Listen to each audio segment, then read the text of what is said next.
صدیق نے اپنے وصال کو کچھ دن پہلوں آپ نے بلایا اور بلا کے آپ نے خلیفہ بنانے کا ارادہ ظاہر کیتا.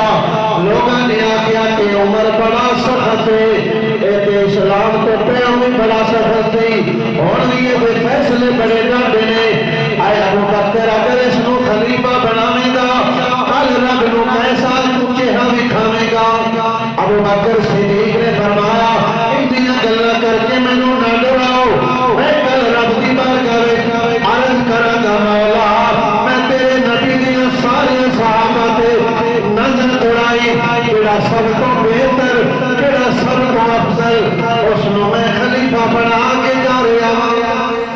جب ابو بکر صدیق دنیا تو جا رہے سن اس وقت یعنی بڑا ایک مشکل وقت آئی اس سیٹ کو سنبھالنا.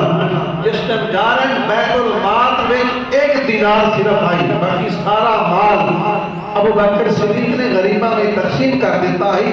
وصیت کی تھی ابو بکر صدیق کے جڑے گھر کپڑے جب صدیق دا وصال ہو جاوے وہ بھی غریباں میں بن دیو یا بیت المال دے اندر رکھ دینا.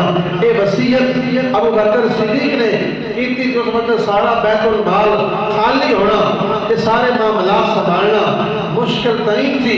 بہرحال آپ رات کی گلیاں